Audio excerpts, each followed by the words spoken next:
Honestly, I don't think I've ever been that horrified to see someone eat something, but to each their own. I've tried it once, and the last time. It's coming back as a delicacy, just as insects are coming as a delicacy. You know, we have to get used to eating insects soon, haven't we? Is that right? I think not everybody likes it, but I like it. What a waste of time, I don't like it. That was it then? Yeah, that's it, it's it for me. Won't make that mistake again. I won't be eating Marmite. Hello, welcome to Easy English.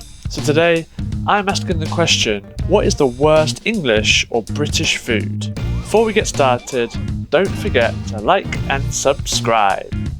Here we go. What is the weirdest or worst food you've ever had? Well, this was a while back, but I went to a Cornish pub with a few mates and I saw this one guy have Stargazer pie, which is like a cheesy mash dish with a fish head sticking out the top. For me, I think it's got to be chips and gravy. I know it's a northern thing, but I don't understand that. I've got friends that eat it down here. Something I can't really fathom, really, but, you know, each to their own. What is the worst British food? I think it's a Marmite. Right, okay. I don't like Marmite, no, I don't see that. And as for Vegemite, what the Australians eat, I mean, that's just a total different scenario, I think. It's Brussels sprouts. I love everything but Brussels sprouts. Really? Yeah. What's the most disgusting English meal? Okay.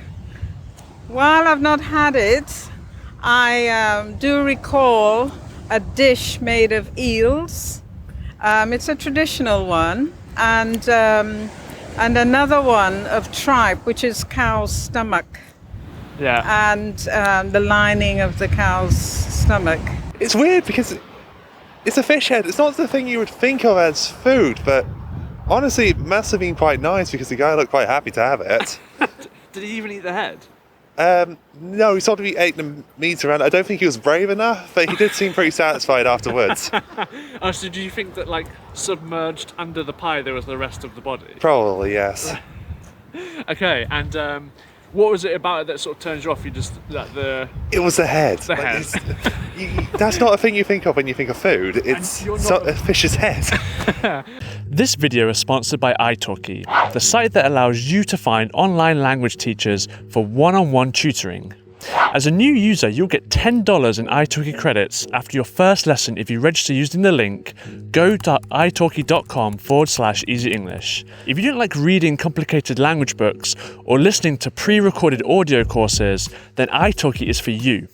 You'll get to practice your conversational skills under different real-world scenarios, as speaking with humans is the best way to learn a language. You can customize your lessons to cater for your learning needs and interests, and the one-on-one lessons provide you undivided attention with teachers at your preferred time, whether you're at home, at the airport, or at your local park. You have complete access. So head on over to italki with this link, go.italki.com/easyenglish to start your first lesson and get $10 in lesson credits. For anyone that doesn't know about this, can you sort of describe this sort of phenomenon of the north-south chips and gravy thing? So yeah, I think you've got your Scotland, you've got your Midlands and your South. I think it's more like a Midlands, like a Wolverhampton, Birmingham thing. I think it's more of a Brummie. It's definitely a Brummie thing. No, I think definitely more northern. Yeah. Like I said, I've got friends that have had it or still eat it now, and I've tried it once, and I just don't get it really. Even with KFC's chips and gravies, it's not a. What is gravy as well? Explain gravy. For roast dinner. Yeah, that's where it should be. That's where it should stay, really. But yeah. So for me, I'm more for chips and mayonnaise. Can you just tell me like what because maybe people don't even know what gravy is. Could you sort of describe gravy?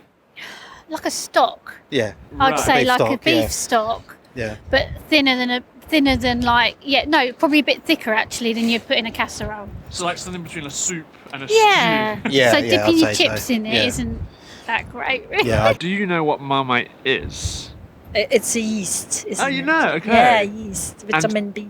How do you have Marmite? How would you eat it? I actually eat it on a cracker. On a cracker? Yeah.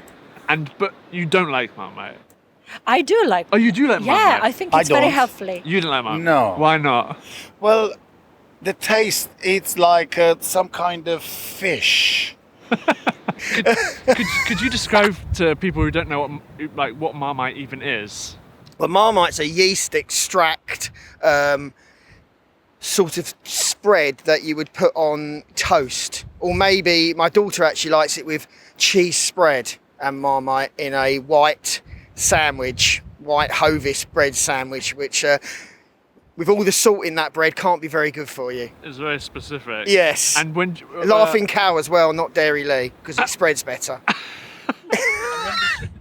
So my entry into the worst English food is actually a dessert, which is precariously named spotted dick, which sounds a bit like a medical condition.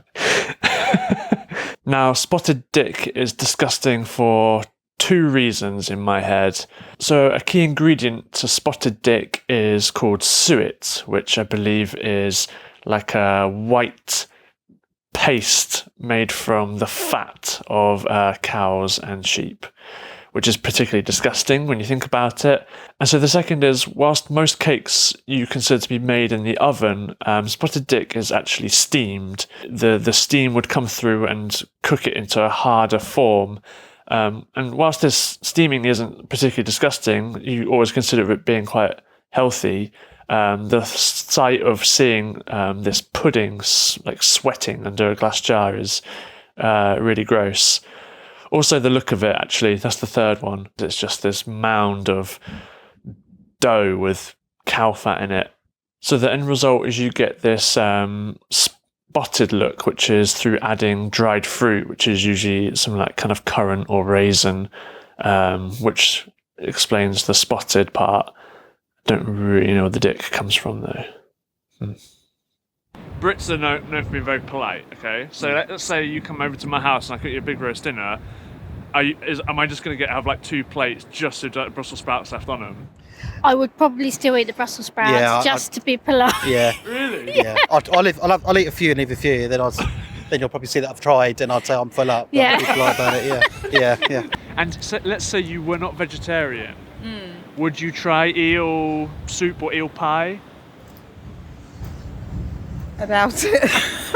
Just the thought of it, eels. Yeah. No, just the thought of it. Oh, I hope it is turn me dead. off. I hope you have to kill it yourself. Yeah, it's one of those things that would make you want to. Yeah. And so then what do you have on your chips then? Just chips. Just mayonnaise and a bit of ketchup. Like a prawn dressing, really. I've always had that, and I think that's enough to go on chips, really, personally. I know it's each their own. People are probably listening to this thinking, well, everyone's got their own preference, but that's definitely not one of mine. So yeah. Leave it for the roast dinners, like you said. Leave it for the Northerners, yeah. I think that's pretty much to stay, yeah, definitely, yeah. And when was the last time you had Marmite? Me, that would be good 5 or 6 years ago when I thought, come on, let's try it again, and then realised, actually, no, what a waste of time. I don't like it. That was it then? Yeah, that's it. It's it for me. Won't make that mistake again. I won't be eating Marmite, especially not with cheese spread or peanut butter. Yeah, I get you with that. That's fair enough.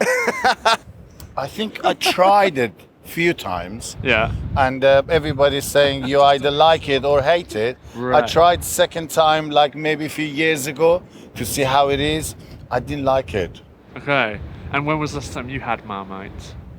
I had them recently, maybe 2 months ago. Oh, really? Yeah, on that cracker. It's like a cracker. For dinner, for lunch, for... It was like a snack. What about haggis? I've never thought I could eat haggis. That's a good shout. I've never even seen haggis. Well, it looks like it's in a bag and it looks like all different kinds of meat thrown in there, or God knows what else, But but that's a delicacy, isn't it? Poor people food is back in fashion. And nourishing. There's even offal now. What is offal?